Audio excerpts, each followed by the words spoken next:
निर्गमन की पुस्तक उसका 10वां अध्याय हम इस सीरीज पर चल रहे हैं। पिछली बार हमने देखा कि परमेश्वर ने फिरौन से कहा, क्यों संकोच कर रहे हो? मेरी आराधना करने में तुमको संकोच क्यों हो रहा है? तुम्हारा ईगो आड़े आ रहा है। और उस पर हमने बातचीत की थी।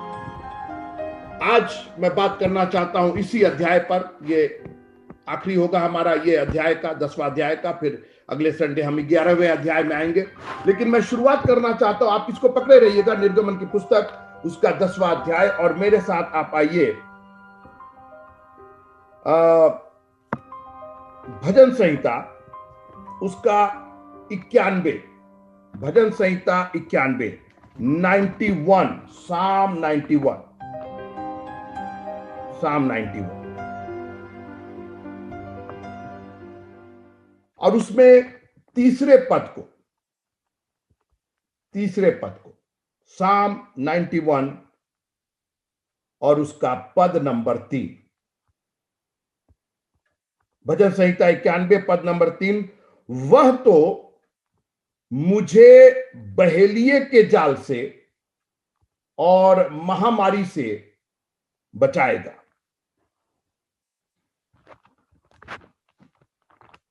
आज जा करके समझ में आया कि महामारी क्या होती है।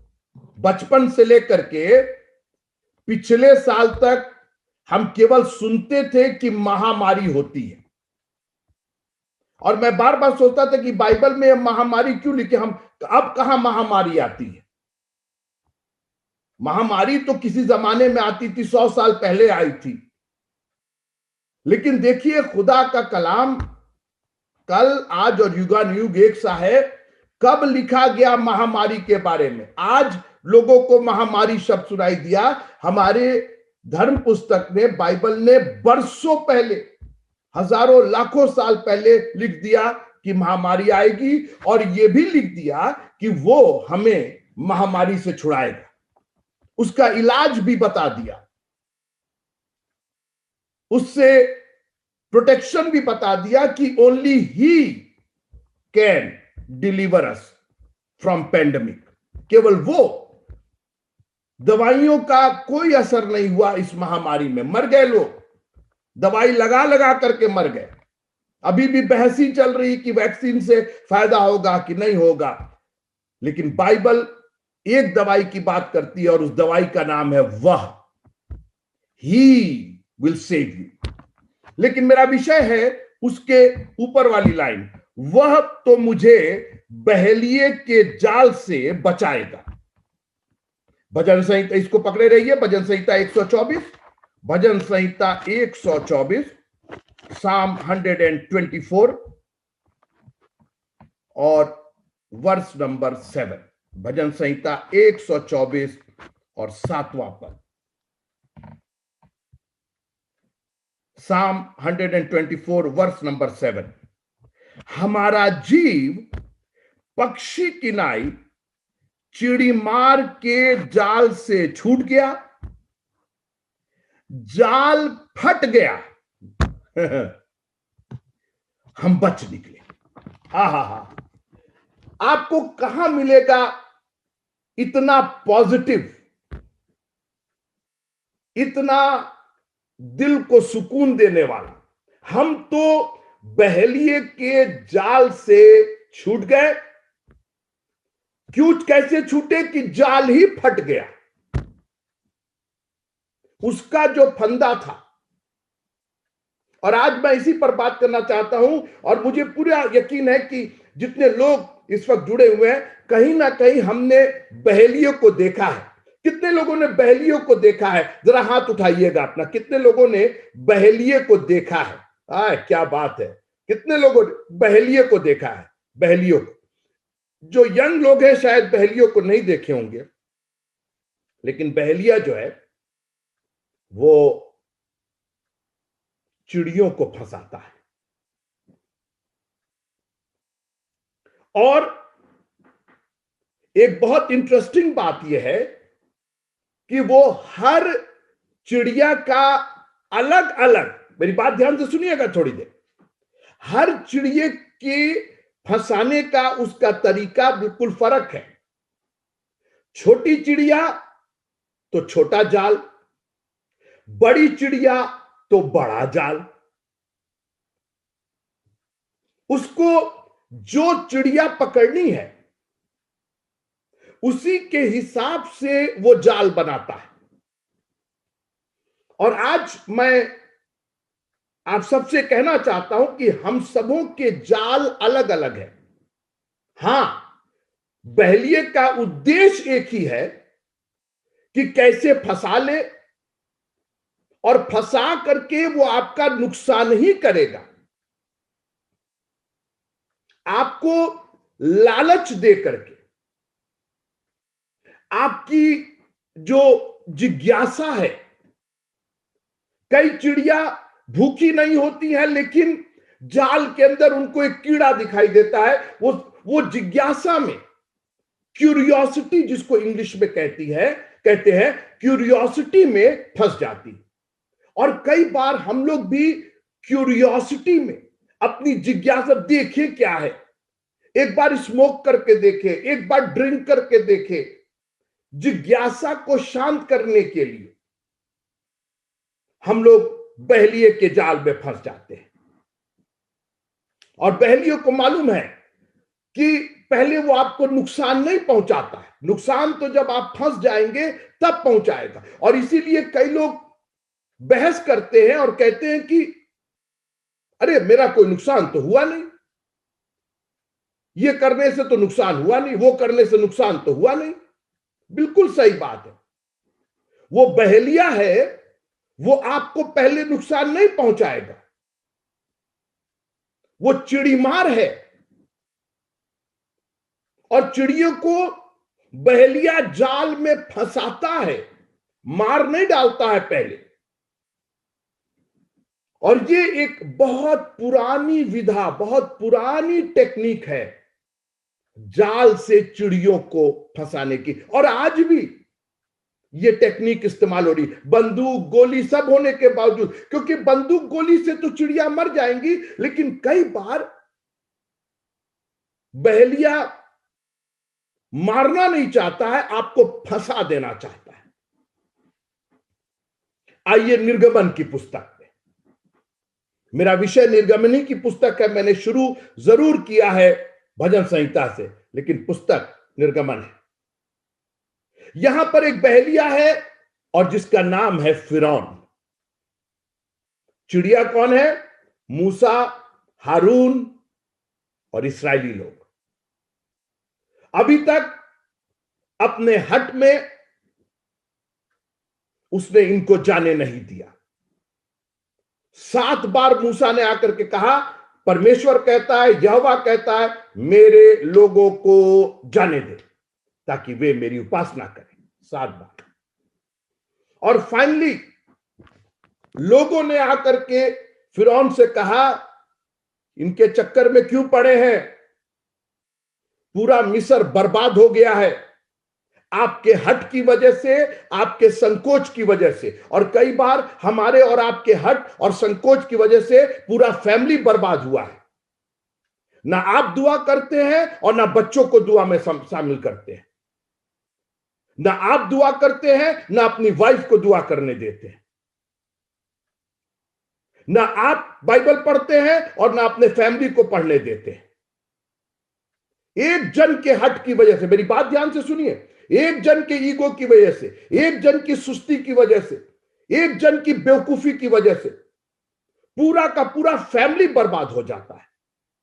फिरौन की वजह से, एक फिरौन था और कर्मचारियों ने कहा कि उन मनुष्यों को जाने दे कि वे अपने परमेश्वर की उपासना करें। मैं निर्गमन की पुस्तक उसका 10वां अध्याय और 7वीं आयत पढ़ रहा हूं। देखिए अपने बाइबलों में, देखिए निर्गमन की पुस्तक उसका 10वां अध्याय और 7वीं आयत। तब फिरौन के कर्मचारी उससे कहने लगे, वह जन कब तक हमारे लिए फंदा बना रहेगा, उन मनुष्यों को जाने दे कि वे अपने परमेश्वर यहोवा की उपासना करें। क्या तू अब तक नहीं जानता कि सारा मिस्र नाश हो गया है? और मैं आपको, मां बाप को, हस्बैंड वाइफ को चैलेंज करना चाहता हूं, क्या आप नहीं जानते कि आपकी वजह से आपका परिवार बर्बाद हो रहा है। आपकी वजह से आपके बच्चों को बाइबलें नहीं आती, आपकी वजह से आपकी वाइफ दुआ नहीं कर पाती, आपके हस्बैंड दुआ नहीं कर पाते। एक फिरौन की वजह से, एक फिरौन के हट की वजह से पूरा का पूरा खानदान नाश हो रहा है। कब आप चेतेंगे? कब हमको समझ में आएगा कि कहीं ये मेरी बेवकूफी के आप पूरा कर्ज का, और आपको मालूम है एक प्रॉब्लम घर में होगी तो सब पर वो आएगा, कर्जा आप चढ़ाएंगे और आपके बच्चे भुगतेंगे। ना बच्चों की शर्ट आ पा रही है, ना बच्चों की पैंट आ पा रही है, ना बच्चों की फीस जमा हो पा रही है, ना बच्चों का, क्योंकि आपने कर्जा लेकर के पूरे फैमिली को जेपर्डी में डाल दिया। फिरौन मत बनिए, हट मत कीजिए और संकोच मत कीजिए। शेयर कीजिए अपनी प्रॉब्लम, फैमिली के साथ शेयर कीजिए ताकि वो प्रॉब्लम दूर की जा सके। अब मैं वापस अपने विषय पर आता हूं, बहलिए के जाल से। तो फिरौन अब बहलिए का काम कर रहा है। उसने मूसा और हारून को बुलाया, निर्गमन की पुस्तक उसका 10वां अध्याय और 8वीं आयत। तब मूसा और हारून फिरौन के पास फिर बुलाए गए। अभी तक ध्यान से सुनिएगा, अभी तक मूसा और हारून फिरौन के सामने जाते थे, आज वो बुलाए गए। आज बहलिया खुद जंगल में आ गया, चिड़िए के घोंसले के पास आ गया। यही है जब यीशु मसीह 40 दिन निराहार रहे तो शैतान उनके पास आ गया। जब आप शैतान के पास नहीं जा पाते तो शैतान आपके पास आ जाता है, आपके घरों में आ जाता है, आपके डेस्क पर आ जाता है, आपके किचन में आ जाता है, आपके शयन कक्ष में आ जाता है। उसको कोई संकोच नहीं है आपके हर उस जगह पर घुसने में। और इसीलिए यीशु मसीह ने कहा जब तू दुआ करे तो अपने दरवाजे को बंद करना। क्यों दरवाजे को बंद करें भाई? क्या प्रॉब्लम? क्या दरवाजा खुला रहे तो क्या प्रॉब्लम? इसलिए कि शैतान एंटर कर जाएगा उसके अंदर। You have to shut down something. और जब आप इस जूम मीटिंग में बैठिए, कुछ चीजें बंद कर दीजिए, बिल्कुल सबको इंस्ट्रक्शन दे दीजिए कि खबरदार कोई हिलेगा डुलेगा नहीं। आप राजाओं के राजा और प्रभुओं के प्रभु के सामने मौजूद हैं।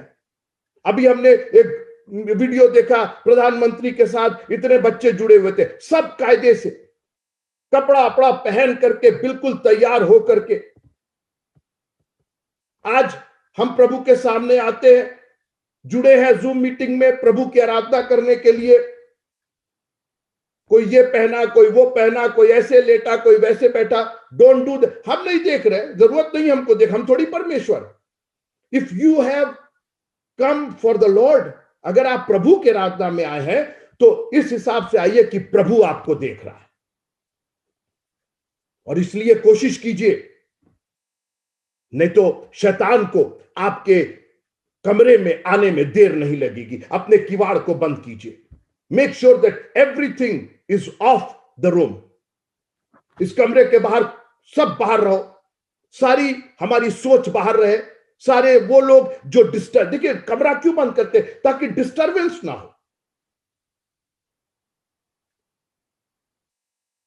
शैतान बुला रहा है। फिरौन ने बुलाया बहलिया, अब मूसा और हारून को बुलाता। थोड़ी देर मेरे साथ रहिए, यह आपको ब्लेस करेगा ये मैसेज। और कहा कि चले जाओ। पहला सेंटेंस था चले जाओ। यही मांग थी कि हमको जाने दे, कि हम जंगल में उसकी उपासना करें। तो उसने पहले कह दिया चले जाओ। एक मिनट, एक मिनट, ये बहलिए का जाल है। चले जाओ। देखो तुमको चिड़िया को, देखो ये कीड़ा जो तुमको पसंद है ना, ये कीड़ा हम जाल में लगा रहे हैं। देखो ये दाना पसंद है ना, ये दाना हम लगा रहे हैं।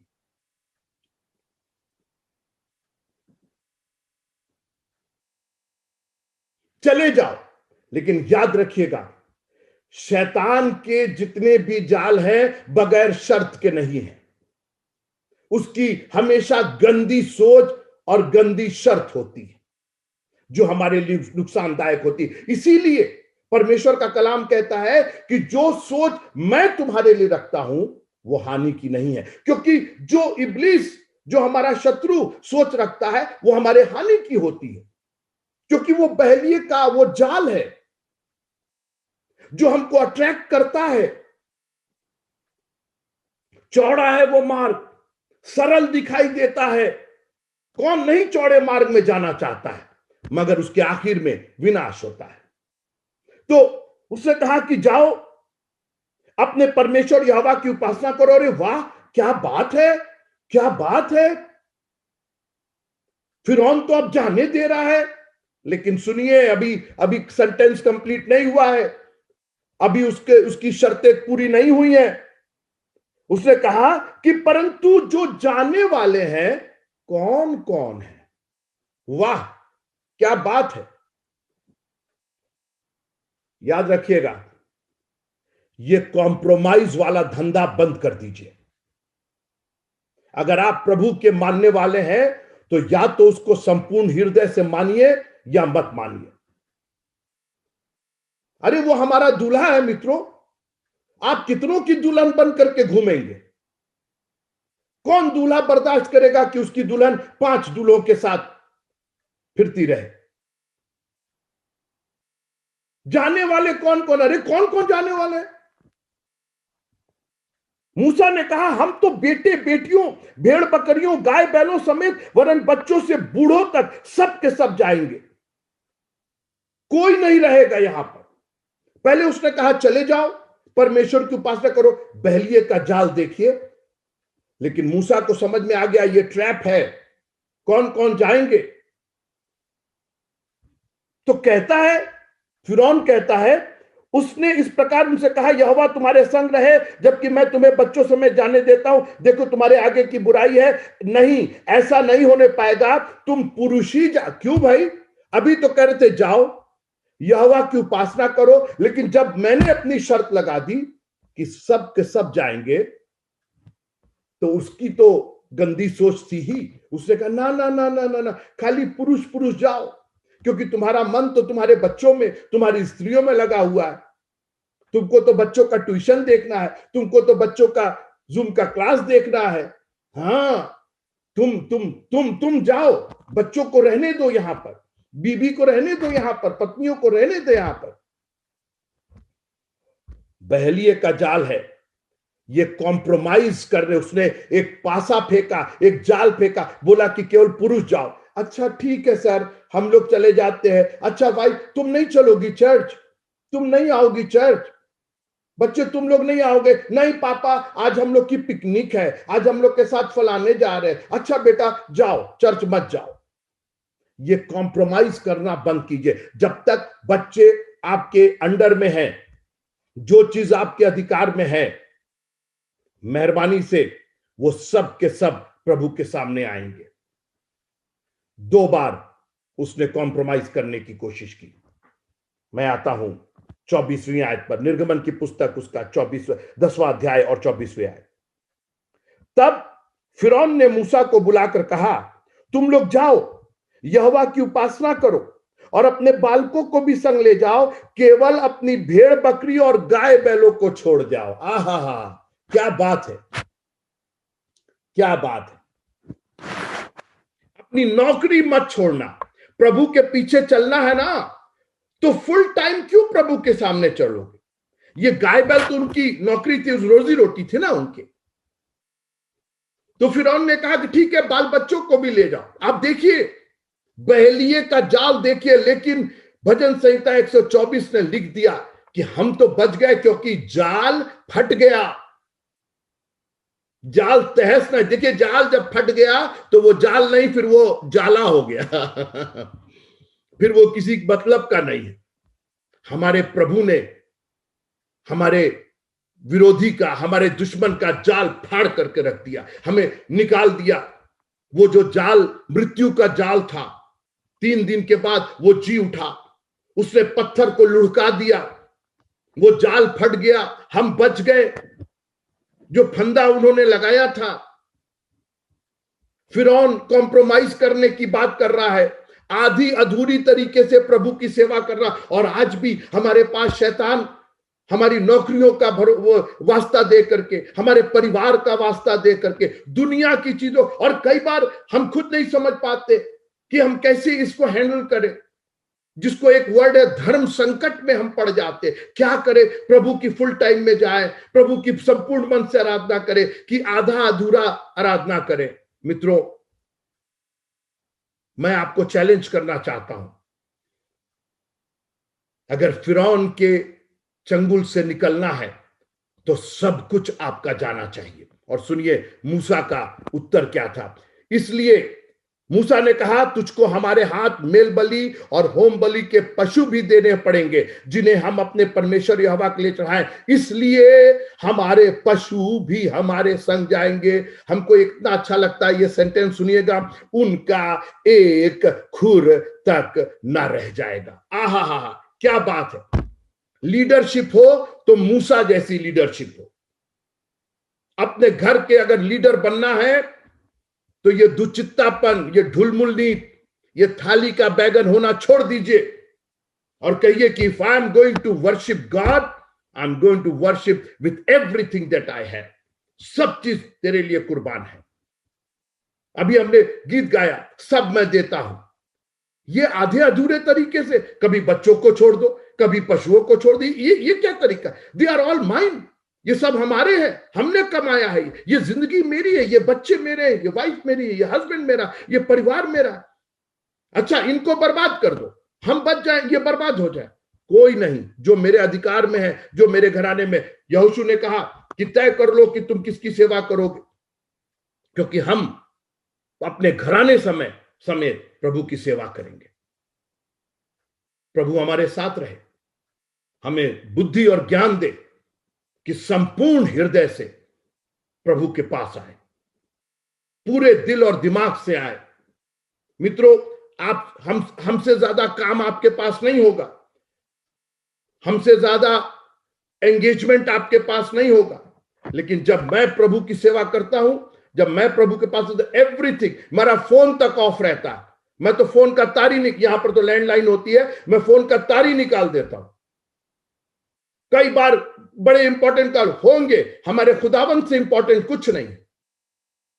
When I am serving him, I serve him from the bottom of my heart with wholeheartedly। और याद रखिए, पहले उसके राज्य और धर्म की खोज करो, सारी वस्तुएं तुम्हारी होंगी। आज प्रॉब्लम यह है, ना तो राज्य धर्म मिलता है, ना वस्तुएं मिलते हैं। हम आधे अधूरे इधर कभी राज्य की तरफ भागते हैं कि कभी बाकी चीजों की ओर। तो ना राज्य और धर्म मिलता है और ना बाकी वस्तुएं मिलती हैं। निर्गमन की पुस्तक, उसका 10वां अध्याय एक बार फिर से पढ़िएगा और कहिएगा, खुदावंद, देखिए मैं आपको मूसा की कहानी नहीं बता रहा हूं, मैंने बार बार कहा है, मैं ना इसराइलियों की कहानी बता रहा हूं, ना मूसा की कहानी बता रहा हूं। मैं संडे स्कूल नहीं चला रहा हूं। मैं हर पाठ में से यह बताना चाहता हूं कि परमेश्वर का कलाम जो आज से बरसों साल पहले लिखा गया था, वो आज भी हमारे लिए कितना रेलेवेंट है, आज हमारे लिए कितना उपयोगी है, आज भी वो हमें इतनी मदद करता है। दुआ कीजिए कि हमें परीक्षा में ना पढ़ने दे, बल्कि बुराई से बचा।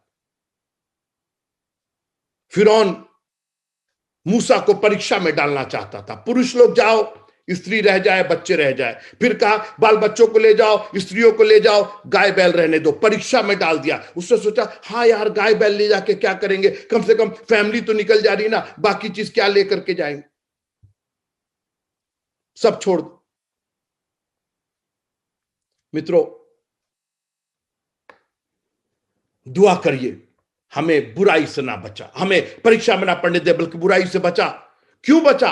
क्योंकि राज्य, पराक्रम और महिमा सदा सर्वदा तेरा। फिर से सुनिएगा, राज्य नंबर 1, पराक्रम नंबर 2, महिमा नंबर 3, सदा सर्वदा नंबर 4। चार चीज रखे हैं खुदावंद। राज्य भी आपका है, पराक्रम भी आपका है, महिमा भी आपकी है, और हमेशा हमेशा की। आपका बेटा और बेटी परीक्षा में पढ़ कैसे जा रहे हैं? हमको आप बुराई से बचाएंगे कि नहीं बचाएंगे? लेकिन आपकी दुआ में यह विश्वास होना चाहिए कि जिसके पास पराक्रम है, जिसके पास महिमा है, जिसके पास राज्य है, वो उसके पास ताकत है कि वो आपको परीक्षा में पढ़ने ही नहीं देगा और बुराई से बचाएगा। और मूसा को परीक्षा से निकाल दिया। मूसा ने कहा एक खुर भी नहीं रहेगा। मैं कई बार सोचता हूं क्या करे, खुर ले आके क्या करे, कंघी बनाए क्या उसका? उसने कहा कुछ नहीं, everybody is going with me. सब लोग जाएंगे प्रभु की सेवा करने के लिए। चर्च जाना है, सब लोग जाएंगे चर्च। आज कॉम्प्रोमाइज की ये जो आत्मा है, ये दुच्चत्तेपन की जो आत्मा है, इसको दूर करने के लिए दुआ कीजिए। प्रभु हमारे विश्वास को इतना बढ़ा दीजिए कि जब हम पानी पर चले तो फिर लहरों को ना देखें, फिर चलते ही चले जाएं, क्योंकि तू हमारे सामने है। प्रभु आप सबको बड़ी आशीष दे इस वचन के द्वारा। निर्गमन की पुस्तक एक किस्सा और कहानी नहीं है, ये मूसा और इस्राएलियों की कहानी नहीं है, ये हमारी और आपकी जिंदगियों का एक रिफ्लेक्शन है। इसके अंदर अपने आप को देखिए, प्रभु हमने बहुत कॉम्प्रोमाइज किया, आधा अधूरा, आधी अधूरी दुआ किया। कई बार दुआ में ही आंख खोल देते कि भैया फोन आ गया, बाइबल पढ़ते पढ़ते मैसेज चेक कर रहे, बाइबल पढ़ते पढ़ते कोई घंटी बजा, कोई कुछ नहीं, किवाड़ को बंद कर और अपने पिता से जो गुप्त में है उससे बातें कीजिए, संपूर्ण हृदय से, संपूर्ण मन से। प्रभु आप सबको बहुत आशीष